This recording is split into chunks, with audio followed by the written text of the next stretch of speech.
Salve, pessoal! Então, vamos ao nosso, já perdi a conta, vídeo.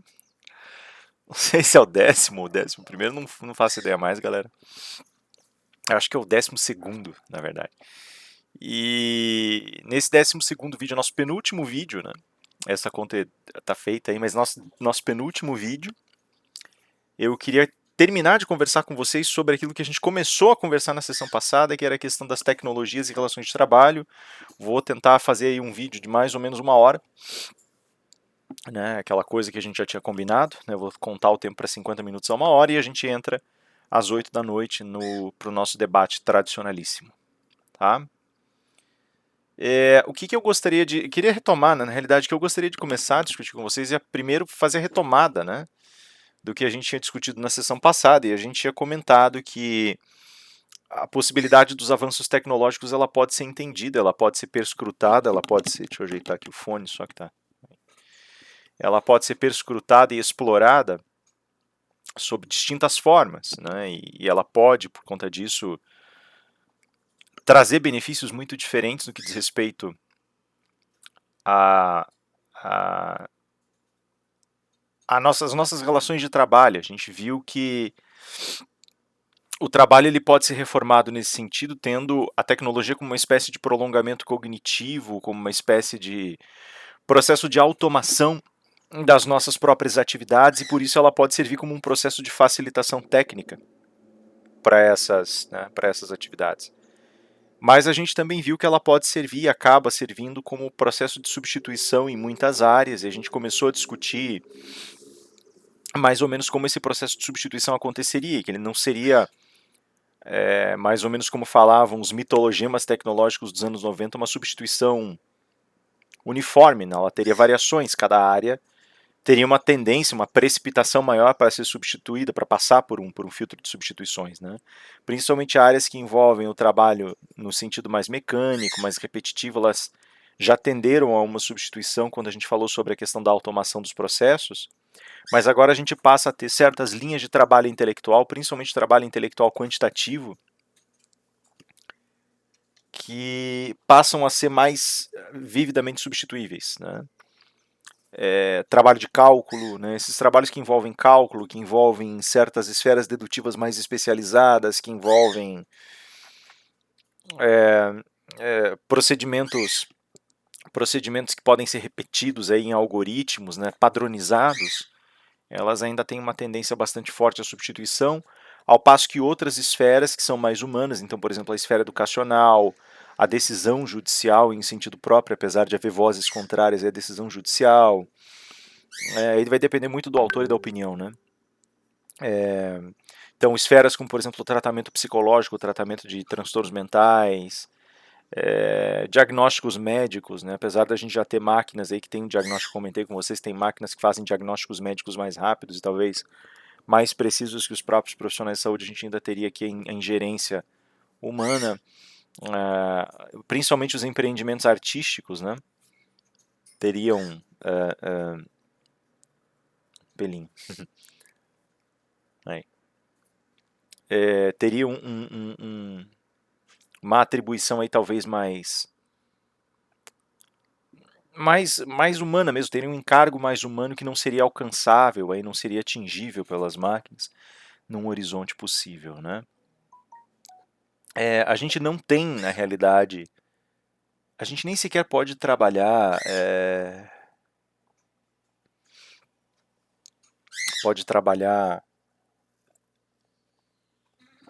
com a hipótese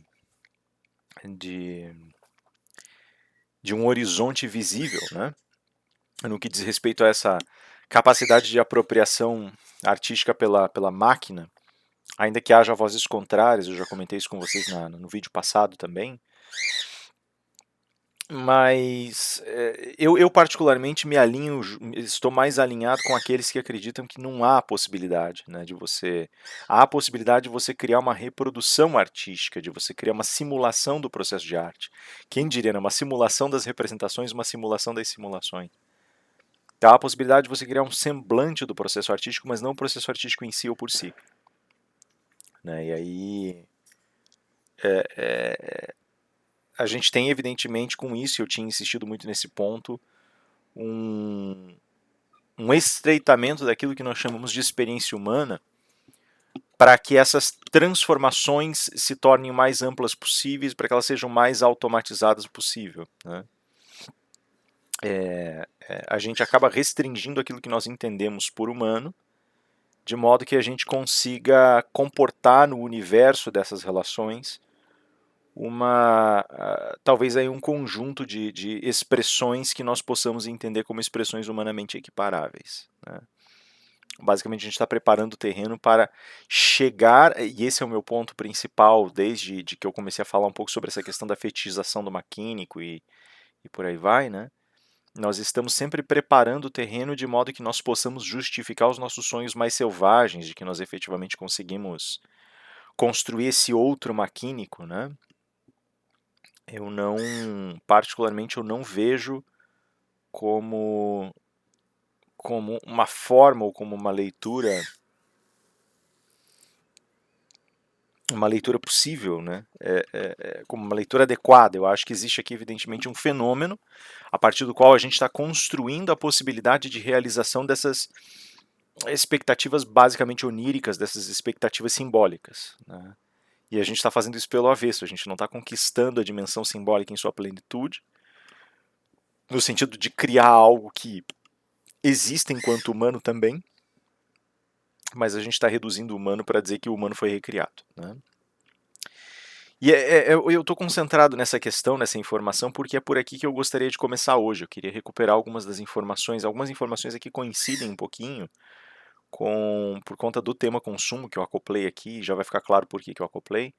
Tem alguns elementos que nas últimas 2 semanas eles coincidiram aqui, eles acabaram mesclando muitos dos estudos que eu estava fazendo e acabaram meio que se misturando em certa medida, de uma maneira benigna, eu quero crer, né? E a primeira coisa que eu queria fazer era voltar num tema que a gente debateu de noite, na verdade, que é o tema do individualismo, né? Já não no sentido que a gente debateu sobre as formas de individualismo possíveis, mas sobre como esse individualismo se insere no contexto específico de formação da tecnologia e no contexto específico de recepção da tecnologia, né? Vejam que quando a gente vai falar sobre essa pauta individualista contemporânea, eu não vou aqui entrar em detalhes epistemológicos muito duros, muito brutos, mas a pauta individualista ela tem vários lugares de acesso. E eu quero me concentrar especificamente num tipo de individualismo que a gente comentou na sessão, né, na última sessão síncrona, que é o individualismo estético, né? Ele é um tipo de individualismo muito especial, porque ele fala da constituição do indivíduo não mais enquanto vertente, enquanto realidade existencial própria, mas antes de tudo como uma espécie de manifestação de algo que não pode ser manifestado, vamos colocar dessa forma. Como assim, né? A gente, ao longo do século XX, principalmente no final do século XX, quando a gente começa a ter uma possibilidade de expressão artística mais intensa, ali na década de 90, né, e as pessoas começam a ter acesso a algumas técnicas artísticas que são mais disseminadas, e que vão ganhar uma disseminação ainda mais impactante, maior, quando a gente começa a ter o desenvolvimento tecnológico, né, que torna a publicidade desses processos artísticos universalmente acessível. A gente também começa a ter uma visão talvez um pouco mais clara do que significa expressar a individualidade através do processo de arte, né? Então as técnicas elas vêm a serviço de uma expressão individual que não encontrava rima em lugar nenhum antes, né? Existe um ponto que tem que ser bastante frisado, bastante ressaltado, que é o fato de que até as décadas de 80 e 90 o trabalho criativo ele era um trabalho muito restrito, né? Pelo menos no sentido da sua publicidade e no sentido do seu acesso técnico. Ele era um tipo de trabalho que pertencia, pelo menos numa qualidade um pouco mais profissional, a círculos que tinham acesso a determinados artefatos tecnológicos úteis, né? Então a gente tinha evidentemente um gargalo um pouco mais potente ali, e ao mesmo tempo existia uma restrição técnica muito forte, né? Algumas poucas pessoas tinham acesso à técnica, ela não era tão universalmente disseminada. E aí, nas décadas de 80 e 90, sobretudo, a gente começa a ver a disseminação dessas técnicas, a disseminação de algumas tecnologias possíveis. E essa disseminação ela começa a dar, a trazer oportunidade de expressões individuais, de muitas formas de expressão individual no âmbito artístico que começam a ganhar força, né? E aí as pessoas começam a entender que elas têm essa possibilidade de encontrar caminhos, de encontrar percursos de vida que permitam a elas expressar alguns dos seus pensamentos interiores, expressar sentimentos, né? Enfim, então a gente começa a ver o desenvolvimento de novas formas ou novas, não vou dizer vertentes, mas novos nichos de produção poética, de produção artística aí na década de 90, né? E são polos, literalmente são polos, pequenas comunidades, né? Os públicos vão começando a se variar mais também, as formas, as formas de expressão vão modificando, as formas de conteúdo se enriquecendo. Há uma gregariedade a partir daí na produção artística, ao ponto de 30 anos depois as pessoas dizerem, olha, a produção artística, a produção literária, a produção, né, pictórica, a produção, seja lá qual ela for, ela não precisa ser uma produção solitária, ela pode ser uma produção gregária, uma produção comum, né, uma produção na qual o nosso engajamento pode trazer eventualmente um contato humano e assim por diante, né? Já vou chegar lá. E por conta disso, um pouco por conta disso, quando essas tecnologias novas, assim, então a tecnologia de você poder usar uma câmera para produzir o seu conteúdo, de tecnologias, né, enfim, essas tecnologias se tornam mais disponíveis, né? E você pode ter câmeras em casa para produzir conteúdo, você começa a ter equipamento com uma capacidade gráfica maior, você começa a poder fazer utilização de materiais, instrumentos, ferramentas de programação, você começa a ter ferramentas de edição de imagem, ferramentas de edição de gravação de filmagem. Desculpa, eu tô olhando tanto para trás que eu tô cuidando deles enquanto eu dou aula aqui também, né? Cuidando para a Sofia não me aprontar ali só. E quando você começa a ter todas essas possibilidades, você começa a utilizar mecanismos e começa a trabalhar com visões poéticas que são basicamente visões jogadas sobre o cotidiano, elas já não são mais tão exclusivas, elas já não são mais tão únicas, né? Você começa a trabalhar com elementos que te permitem, inclusive, a manipulação desses espaços, e quanto mais as tecnologias de realidade ampliada vão se disseminando, vão se instalando, sendo criadas, se instalando e se disseminando, mais a gente tem em termos de alcance e mais a gente tem em termos de potencial transformador. A questão é que nas décadas de 80 e 90 ainda existia uma substância poética, por assim dizer, uma substância interior, uma substância lírica a ser esboçada, né? Não que não existisse a superficialidade da pura representação estética, desculpe, dessa pura tensão da forma de expressão, né? De uma forma de expressão que não consegue se desvincular ou se desengajar de processos que só estão debruçados sobre a expressão. Veja, eu não estou dizendo que a forma de expressão não é importante, tá? Pegando aqui a toada do Hjelmslev e do Todorov, né? Na verdade, ela é super importante, especialmente quando você precisa de refino técnico, quando o teu alvo é promover o refino técnico. Ela é central para qualquer tipo de produção artística. Mas ela não pode ser o esforço unitário do teu processo artístico. Se ele não traz se a forma de expressão não se engendra como uma forma de conteúdo, quer dizer, se eu não estou manipulando ou tensionando a linguagem, o meu traço, ou as cores, ou o exercício de movimento, o framing, coisa do gênero, para um propósito, para comunicar algo, para ligar a percepção à produção de um conceito, de uma forma de conhecimento mais específica, não há motivo para eu fazer isso, né? Não há um bom fundamento para que essa nova forma de expressão seja utilizada. É mais ou menos como descrever um martelo por um martelo, como, né, eu vou fazer a review de um equipamento, essa review de equipamento, ela é útil, né, de um equipamento, por exemplo, de tecnologia, ela é útil para quem gosta, para quem vai fazer uso para outras coisas, mas ela não é arte em si nem por si, percebe? E o que isso significa na realidade é que a gente vai perdendo, a partir da década de 90, pelo exercício e pelo esforço excessivos, no sentido desse desenvolvimento tecnológico e técnico, a gente começa a perder conteúdo. O conteúdo ele começa a ser o conteúdo plasmado e repetido em várias formas de expressão diferentes. E isso significa que a gente vai se dobrando cada vez mais sobre aquela expectativa que o Guy Debord colocou. Nós vamos nos tornando cada vez mais apenas aqueles que manipulam. Ele fala manipulação das formas, eu diria a manipulação específica das formas de expressão, né? Não das formas em si por si, mas das formas de expressão. E isso também significa que o trabalho da forma de expressão ele acaba sendo esvaziado. Ele tenta, na realidade, é mais ou menos como os espelhos confrontados, ele vai reproduzindo a si mesmo de várias formas.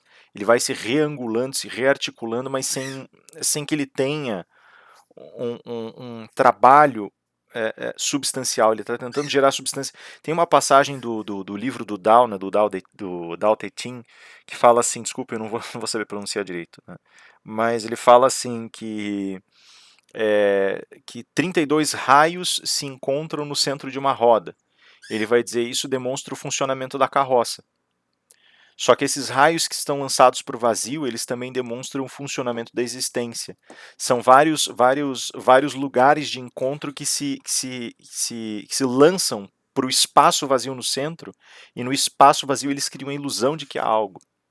É mais ou menos o que está acontecendo aqui. O conjunto de expressões artísticas, o conjunto de amoldagens fenomênicas, de transformações, de recapitulações, de torções, esse conjunto ele vem se encarando, ele vem se olhando, e nesse olhar ele começa a criar a ilusão de algo, mas não mais esse algo.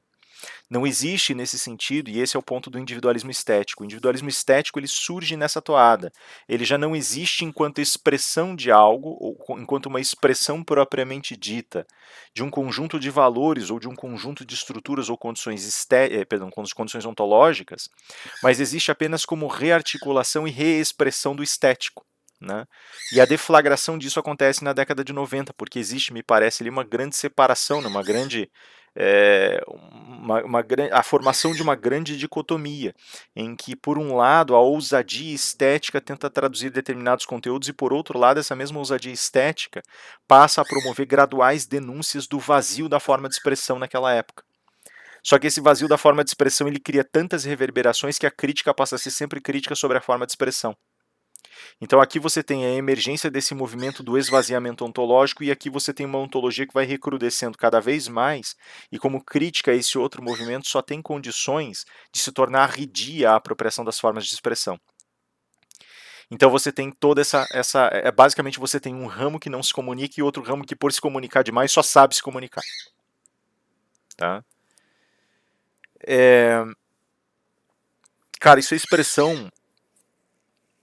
Essa ideia da individualidade estética nesse sentido, lógico, quando o Lipovetsky fala desse assunto, ele não está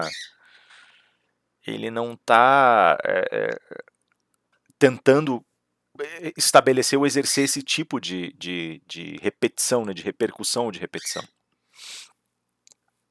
Mas o que ele na realidade coloca é essa questão, ele vai colocar duas grandes frentes ali, né? Uma dessas frentes é essa questão do estético, e dizer, olha, o individual ele se estabelece pelo estético, e o estético ele representa um interesse intensificado sobre o rascunho, sobre a forma, sobre a elaboração mental da forma.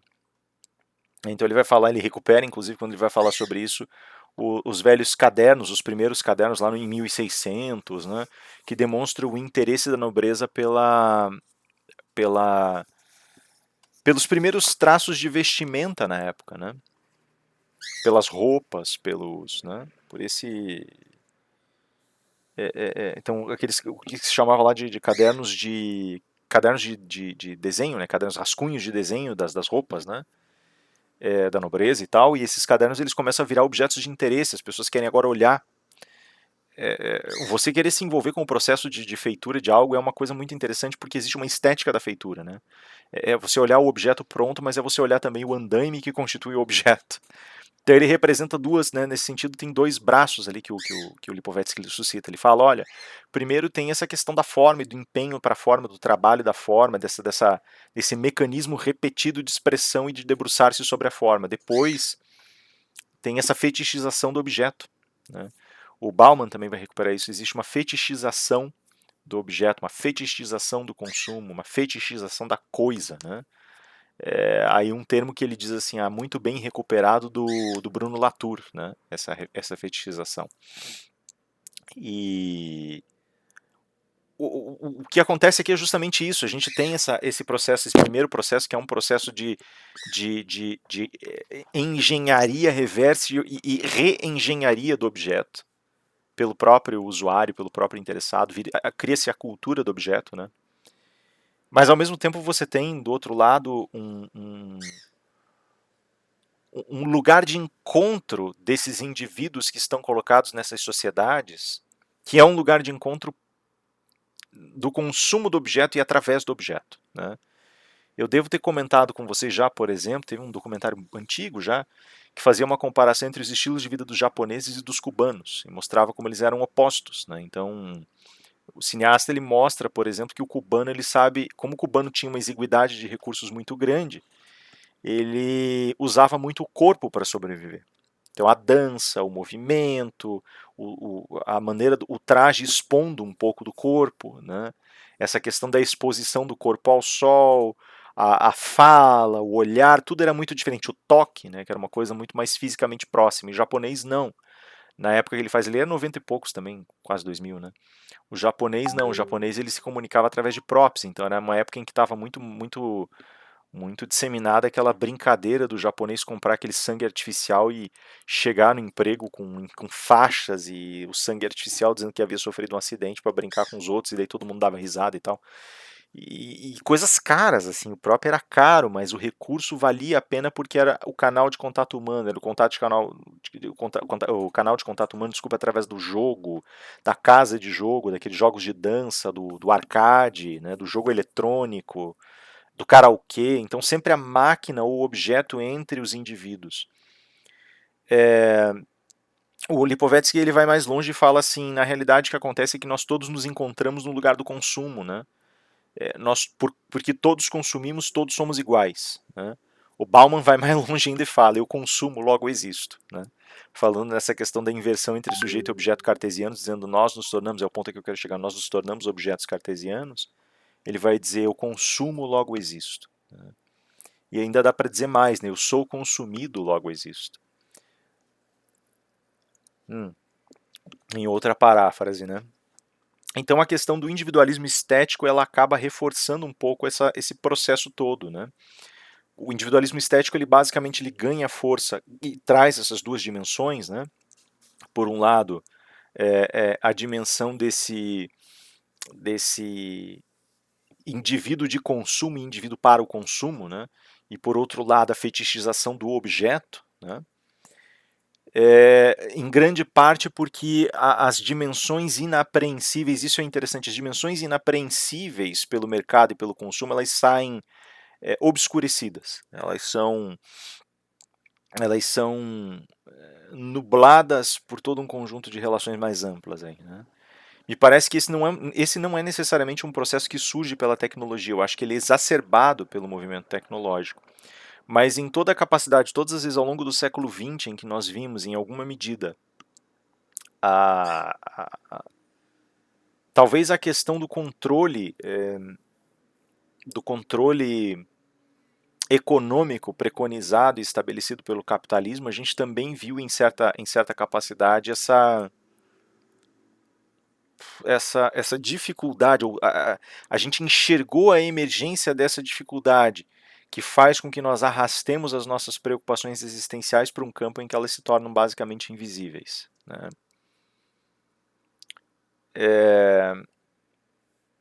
Por que isso acontece? Né? Só para fazer constar. Certos modos de vida eles precisam de uma sedimentação ontológica para que eles continuem a operar. E assim, de alguma maneira, os seus próprios mecanismos eles criam esses posicionamentos defensivos. Né? A gente sabe que o consumo é fugaz. A gente diz assim, mas todos consomem para sobreviver, todos consomem para se alimentar. Só que o consumo ele não encontra suficiência nos estados de necessidade. O consumo, para ele crescer, ele precisa atacar as forças desejantes. A gente já discutiu isso em determinado momento. E ele precisa se engendrar em outras relações, ele precisa crescer para relações que não são naturalmente relações de consumo. Né? Tudo vira objeto de consumo, seria dizer. E o que não pode virar objeto de consumo recusa a questão de consumo. Né? Você vê, por exemplo, só para dar um exemplo bem concreto, né, mas há 20, 30 anos a gente falava assim, olha, tem coisas que o consumo não alcança. Né? As melhores coisas da vida não são consumidas, nem consumíveis. Elas estão disponíveis para apreciação, elas são gratuitas, e porque são gratuitas, elas são universalmente acessíveis. Então, o amor de uma pessoa, né? Alguém pode me dizer assim, o amor não é gratuito. O amor é gratuito. Se ele é amor de verdade, ele é gratuito. Ele é dado. Mas a pessoa pede uma compensação. Então não é amor. Né? aí é outra coisa, né? Aí é outra coisa, aí são outras forças que estão em jogo. Amor se dá gratuitamente. Ou, por exemplo, as experiências que nós vivemos, essas, cara, isso é inevitável. Viver experiência não só é gratuito, como é inevitável, né? Isso é uma experiência, isso aqui é uma experiência, e dela a gente extrai algo, né? Se a gente a gente tem que encontrar a estratégia certa para extrair de cada tipo de experiência algo novo, seria dizer, né? Minha cachorrinha, minha vida com a minha cachorrinha aqui, né? Existem custos ao redor disso, né? Mas a vida com a minha cachorra, com as minhas calopsitas aqui, ela é uma experiência, é um conjunto de experiências, é um conjunto de experiências afetivas, amorosas, né? De experiências familiares. Não há preço para elas. Você tem que depositar forças, né? Mas não há preço para elas. Elas não são consumíveis. Há algo de consumível ao redor delas e elas podem ser cooptadas para que sejam consumíveis. Então é aquilo que é consumível que acaba ganhando força nesse sistema, e o que não é, o sistema passa a ignorar, ele passa a trivializar, ele passa a jogar, a desprezar, jogar de lado, né? A patologizar. Por exemplo, se me dizer, por exemplo, que a minha crise existencial é passageira e que ela se resolve pelo consumo, e é uma pseudo-solução, né? Porque o consumo ele pode gerar um nível mínimo de satisfação que escamoteia as patologias mentais, né?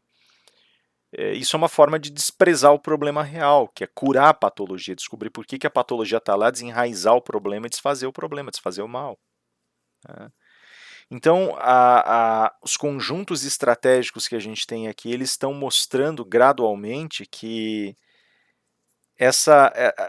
na realidade, em cada momento em que a gente determina uma nova fase, um novo estágio das relações de consumo, nós também passamos a ter uma espécie de trivialização e obscurecimento de certos aspectos das relações humanas. Isso é cumulativo, né? Então, se eu for olhar, por exemplo, como eu disse agora há pouco, em 80, 90, a gente falava, olha, tem experiências que não têm preço. Hoje a gente continua dizendo que tem experiências que não têm preço, só que isso virou propaganda da Mastercard. Isso aqui não tem preço, mas tudo que está ao redor tem, e para isso você tem esse cartão, porque afinal das contas, olha, ter momentos com seu filho não tem preço, mas tudo que te permite ter momentos com seu filho, que são as compras que fazem a tua vida cômoda, o cartão está lá para resolver, né? Olha, a individualidade não tem preço, e é por isso que eu vou te vender um produto que vai fortalecer a sua individualidade. Isso tem.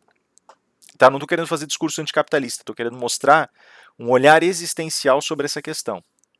Tá? Então, isso faz com que eu chegue efetivamente ao ponto que me interessa, que é o conjunto das relações de trabalho. Tá? Por que o conjunto das relações de trabalho é especialmente importante?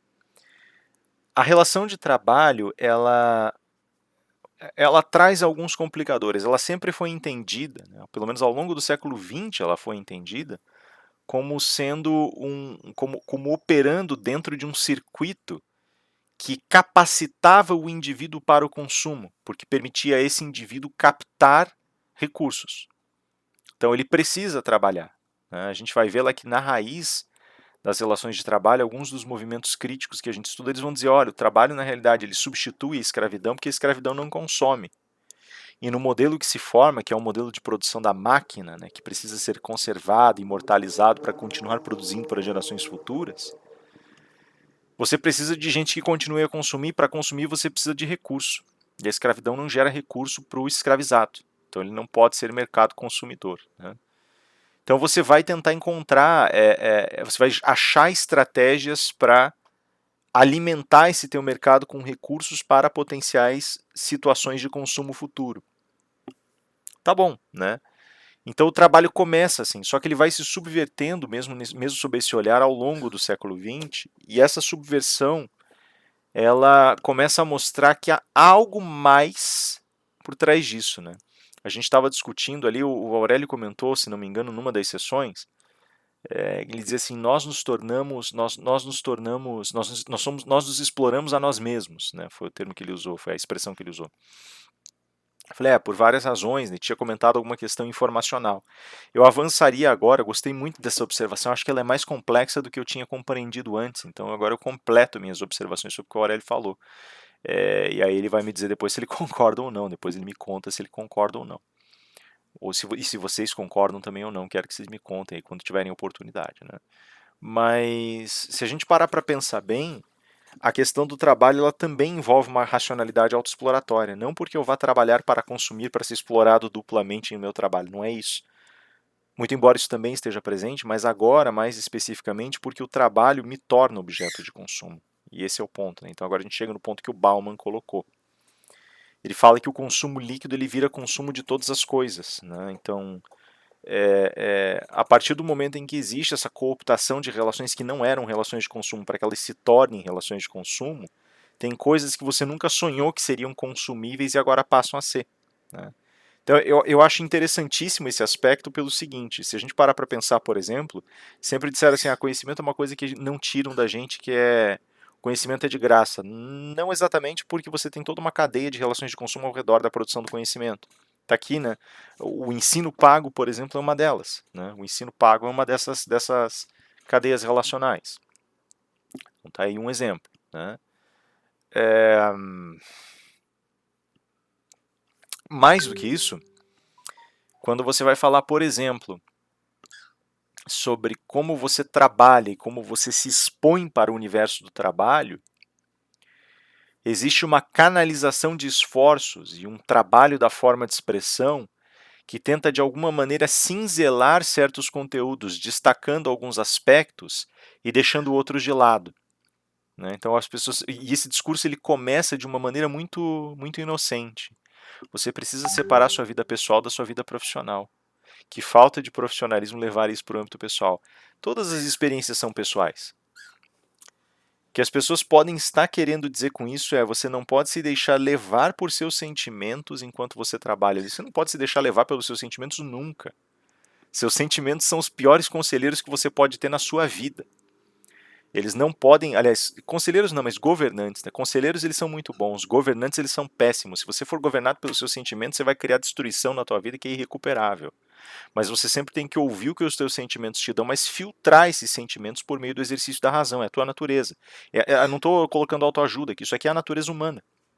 O estoico já comentava as questões desse jeito e ele era talvez mais sensível e mais profundo nos comentários que ele tecia, porque ele dizia, nós somos em alguma medida obrigados a buscar uma saída racional para as coisas. Nós somos obrigados a entender a nossa posição no universo em virtude da nossa racionalidade.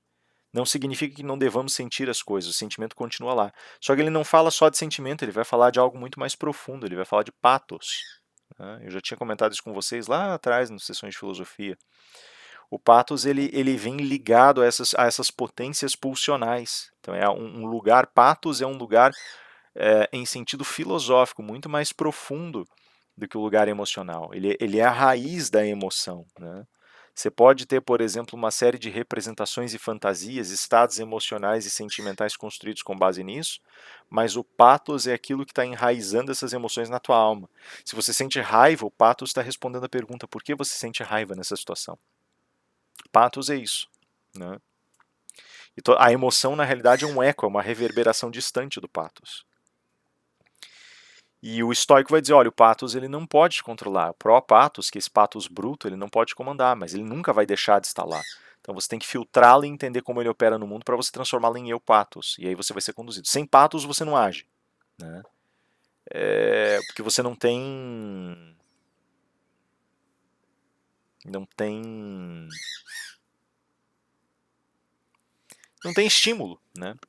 Você não tem investimento nas coisas, né? Não é investimento emocional, é investimento psicológico, né? Você não tem carga, não tem... Não há motivação. Pura e simplesmente não há motivação. E é esse circuito, e isso é interessante, porque esse circuito que está sendo colocado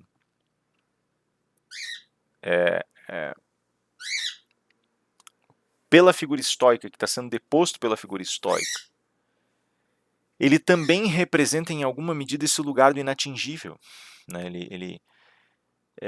Ele também representa em alguma medida esse lugar que foi banalizado. Aliás, o estoicismo pode ser o exemplo perfeito, né? O estoico em origem, ele estudava a natureza das coisas e a natureza de si. Então ele entendia, olha, a natureza do ser humano a de ser racional, mas ser motivado por questões empáticas, né? Então ele cria uma explicação para isso. A gente, a gente, aquele que é movido por patos puro, ele é guiado por esse elemento que ele chama de fantasias, né? Quer dizer, aquilo que está posto, é o fantasma, aquilo que está posto diante do olhar, né? Que é uma aparência, mas uma aparência vacante, ele está sendo arrastado por essas aparências. Eu já vou chegar num ponto mais relevante, mais contundente para nós aqui por conta disso. E ele fala, quem age assim é o animal. Né? Eu estou usando aqui epiteto, né? Que é para mim um dos meus estoicos favoritos, vamos dizer assim, né? É difícil achar um favorito entre eles, mas é um dos meus estoicos favoritos. Fala, o animal age assim, o animal age por aparência, o animal age pelas coisas como elas parecem, porque ele não vai alcançar uma compreensão mais profunda delas. Isso merece uma releitura, já vamos mexer nisso. O humano não, o humano ele tem condições de filtrar isso e de meditar sobre essa questão da aparência. Então é interessante porque o estoico ele basicamente está dizendo, olha, há algo ali diante dos teus olhos, esse algo que está ali diante dos teus olhos, ele representa esse engano mais profundo do teu pathos. Né? Então, quando você faz essa filtragem, você escapa à tua natureza animal, que é essa natureza impulsiva. Tem um professor da USP que teceu um comentário muito interessante certa feita. Ele disse assim: eu entendo que o epicurista ele tenta encontrar soluções, ele tenta se afastar do sofrimento ao banir de si, ao alijar-se, digamos assim, daquilo que o faz sofrer, enquanto o estoico tenta sanar o sofrimento desde si ou dentro de si. Eu não sei se eu concordo integralmente com essa leitura, mas ela é uma leitura muito, muito, muito elegante, eu penso. E é mais ou menos isso. O estoico ele está mexendo, ele está tensionando aqui. Ela serve muito bem. Ela está tensionando, ele está tensionando com forças interiores. E ele está, lógico, ele está se comunicando, ele está tentando observar a consequência distal e externa dessa relação, né? E aí ele está dizendo, olha, não dá, eu preciso lidar, eu preciso lidar com as minhas próprias concepções de mundo para eu poder me esquivar dessa aparência. Agora, se a gente voltar, por que eu digo que essa leitura ela insinua algo mais, né? Se a gente voltar, por exemplo, ao que o estoico é hoje, você vai olhar, por exemplo, se quiser procurar estoicismo online, fizer uma pesquisa rápida, cara, você vai achar 1 bilhão de livros sobre estoicismo. 1 bilhão de livros, alguns bons, alguns ruins, né? Assim, eu digo bom ou ruim, coisas que me servem ou não me servem. Isso fica para cada um, né, determinar o que é bom, o que é ruim para si. Né? Todos eles são bem escritos, todos eles são bem trabalhados, são pesquisados. Então, livros objetivamente mal feitos não há, né? Pelo menos no que eu tenha visto. Todos eles envolveram esforço. Né? Então, respeito os autores, mas tem coisas que me serviram e tem coisas que não me serviram tanto. Né? Nesse sentido que eu coloco o bom e o ruim em aspas. Aí, né? Mas mesmo assim, são livros que trazem uma simplificação do pensamento estoico, uma adaptação, quando eles chamam adaptação ao mundo de hoje. Na verdade, é uma simplificação. Por quê? Porque o estoicismo é uma filosofia de equilíbrio, é uma filosofia de caráter existencial e meditativo. Então agora ela vira uma meditação prêt-à-porter, né? Tipo, olha, eu te vendo a meditação, né? Ela é consumível, em outras palavras. Ela não é mais uma doutrina ascética. Ela é um objeto de consumo. Tá? Então tem essa questão. Agora, e isso é um golpe muito traiçoeiro porque o estoico, a rigor, ele entende o distanciamento entre o aparente e o essente. Aquilo que é essencial e aquilo que só se manifesta, que só tem aparência ali. Né? E fazer esse reducionismo arrisca, não estou dizendo que tenham feito isso, não é isso, mas arrisca transformar o pensamento estoico em um pensamento meramente aparente. E o complicado é isso, porque o que é essente no pensamento estoico não é o que está dado, é aquilo que não está propenso a aparecer. É como só isso é ontologia, né? Aquilo que eu coloquei agora do Tao Te Ching. Né? Então, assim, o que acontece nesse sentido é que, bem dizer, quando a gente vê a conformação desses elementos, a gente está vendo essa desestruturação das velhas relações de consumo e das velhas relações de trabalho. Porque agora, com esse novo ciclo, o trabalho ele não me alimenta com recursos para consumir. Mas aí começam a aparecer frentes de consumo para o trabalho. O trabalho ele não é mais uma ferramenta necessária para alcançar um fim. E tem 3 estágios, eu vejo aí. O primeiro desses estágios é: o trabalho é uma ferramenta para alcançar um fim porque você sonha com um projeto e você investe o teu tempo na realização desse projeto. Então esse é o primeiro ponto, né? Esse desaparece rápido ali na sociedade na massificação social do século XX. O segundo é: o trabalho serve para produzir capital para você obter as coisas que você deseja, que é o mais comum, que a gente mais conhece. E o terceiro é: desejar trabalhar significa integrar o trabalho a um estilo de vida. Então, primeiro eu desejo, eu tenho um sonho capacitado pelo trabalho com uma ligação substancial. Eu quero, por exemplo, escrever um grande livro. Então eu vou me debruçar sobre o tema, vou estudar, pesquisar e construir. Depois, eu vou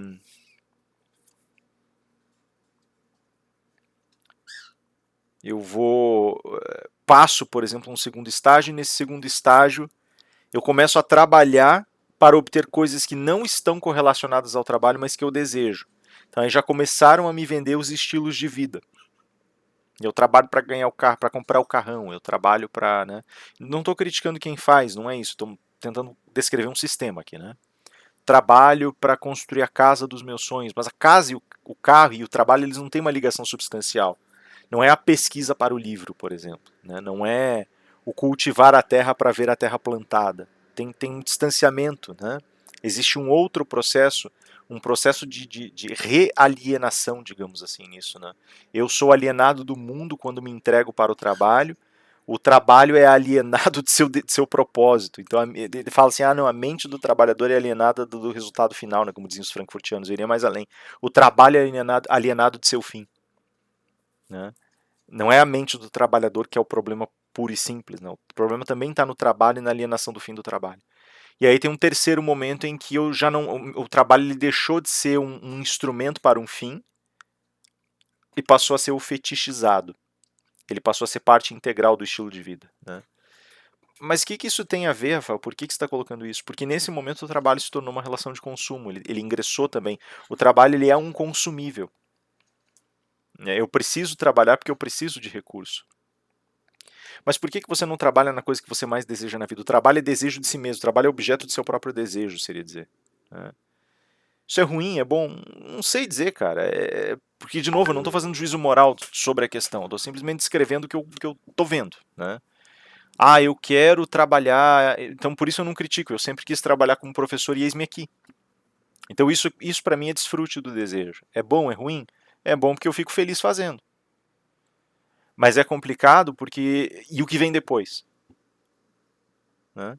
O meu trabalho, eu tenho que ter consciência que o meu trabalho não é meu objeto de desejo, ele é uma ferramenta para servir aos outros. Então, por exemplo, então se eu fetichizo demais o meu trabalho, ele deixa de ser uma ferramenta de ação para o outro, mas ele passa a ser aquilo que impõe a servidão ao outro. Percebem?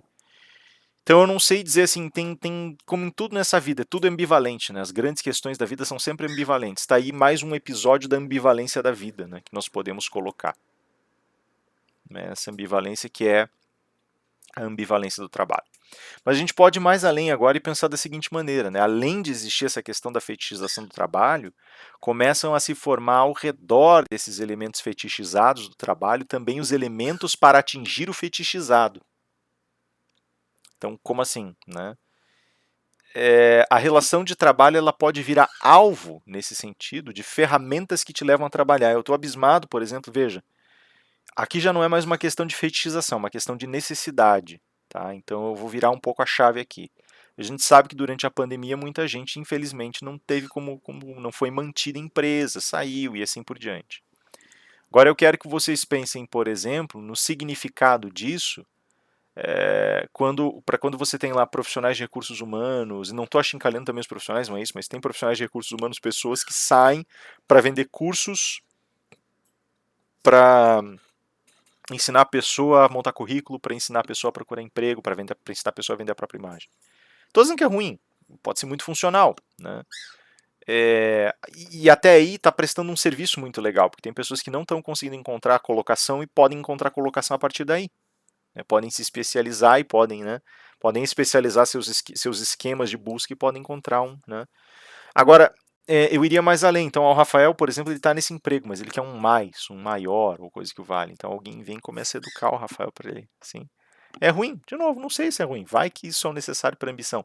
Mas daí eu estou vendendo para o Rafael a expectativa de um refino profissional maior, de uma capacitação maior, de maior proveito de tempo, de, percebem? De maior refino técnico, de maior refino para uma publicidade de si mesmo, enquanto profissional. E aí entra a grande questão, porque isso também significa que o consumo virou o grande equalizador. Meu trabalho é consumível. A expectativa de obter um trabalho consumível. Meu preparo para o trabalho é consumível e me torna um objeto de consumo. Então a gente chega no auge de uma sociedade de consumo. Eu me torno objeto de consumo. E quando eu me torno objeto de consumo, basicamente todas as estratégias que eu consumo para poder me empregar, na realidade são tentativas de vender esse produto, essa grife que sou eu. Tipo, olha, me consumam. É isso que eu estou dizendo, me consumam. Eu valho a pena, me consumam. Eu posso, então, por exemplo, eu posso ajudar você a alcançar os seus sonhos, porque eu sou um bom professor, então consumam as minhas aulas. Ou em outras palavras, consumo o meu processo intelectual e a minha existência. Porque para eu me tornar esse adequado, eu não tô, de novo, não é uma crítica, tá? É simplesmente um panorama. Mas para eu me tornar o adequado para o outro, veja que agora eu não estou mais servindo o outro, eu estou me vendendo para o outro, tem diferença. Não é o que o outro quer, o que o outro precisa. Lembrem dessa sentença que a gente estudou lá no banquete. Quem ama não dá o que a pessoa quer, providencia o que ela precisa. Sempre lembrem disso. Isso é importante aqui, porque se eu providencio o que o outro precisa, não necessariamente ele vai querer comprar o peixe. Às vezes as coisas que a gente precisa são as que a gente mais rejeita. Exatamente porque a gente precisa delas. Porque quando a gente recebe o que a gente precisa, a gente deflagra uma transformação irreversível na gente. A gente mergulha no terreno existencial e não tem volta. Então, chegar a um ponto desses em que eu estou me oferecendo para o consumo significa a anulação da minha existência em virtude de um propósito, de um processo que está encadeado e exposto diante de mim. Um processo que do qual eu já não consigo mais me desvencilhar. Por outro lado, esse projeto do vendável, essa estratégia do vendável, ela, em alguma medida, se reposiciona também. Porque isso também significa que o consumo da minha aula e o consumo de mim vão representar ao mesmo tempo a construção do potencial de consumo do outro que recepciona esse produto. Então esse é o auge, esse é o ponto alto da construção do tal do estilo de vida, né? Agora deixa eu voltar lá na questão da substituição tecnológica para fazer o fechamento desse vídeo, dessa sessão. Eu tinha falado para vocês que a questão geral da substituição tecnológica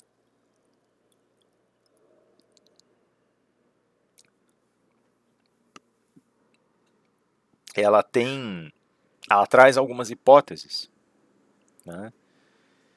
E essas hipóteses, como eu coloquei para vocês até no começo dessa sessão, representam algumas características indiciais. O que acontece com essa substituição e por que essa substituição ela é tão disseminada, é tão possível e vista com tanta... Né, onde é que está o conflito? E aí que está a minha grande questão. Por que a gente tem se perguntado sobre a questão da substituição tecnológica? Dizer que é uma preocupação com o bem-estar humano é uma questão justa. Só que eu me pergunto se nós estamos olhando da maneira mais adequada possível a questão do bem-estar humano. Por quê? Quando nós falamos em substituição, nós entendemos que já se foram os anéis, algumas questões, alguns ramos vão passar por esse filtro de substituições e nós temos que realocar os indivíduos.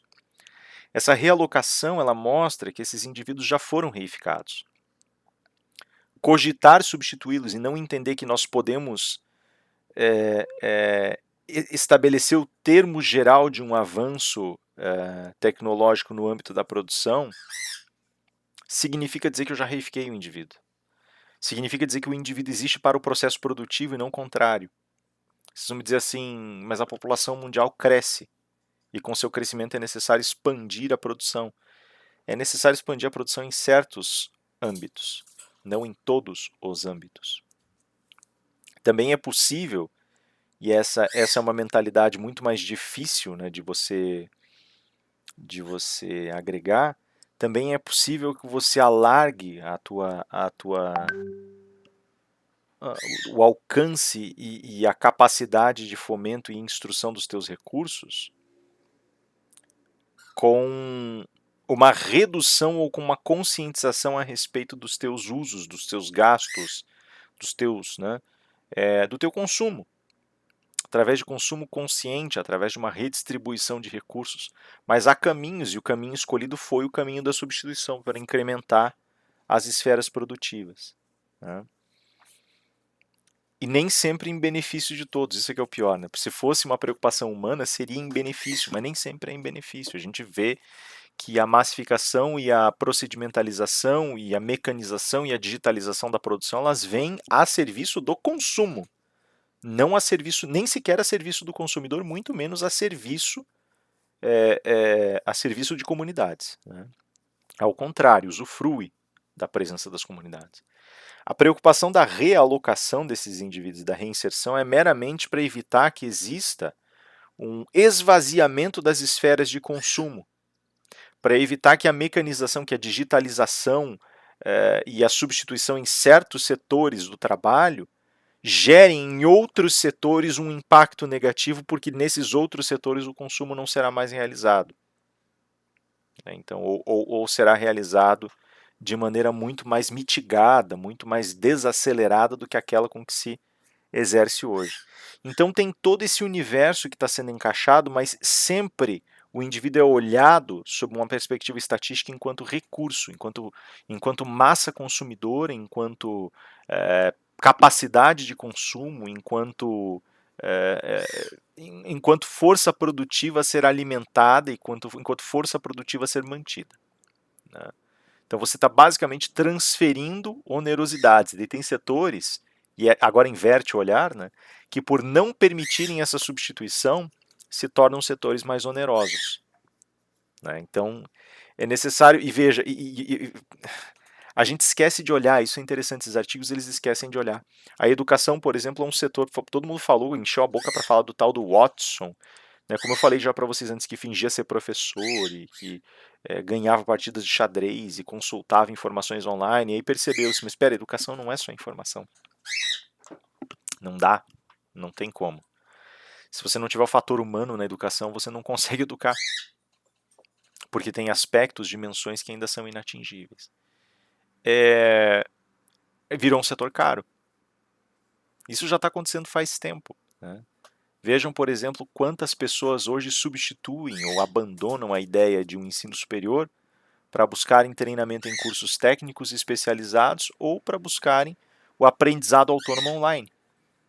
O que também significa que as estruturas de conhecimento estão sendo cinzeladas e transformadas a seu modo. Elas também estão passando por filtros, elas estão sendo simplificadas.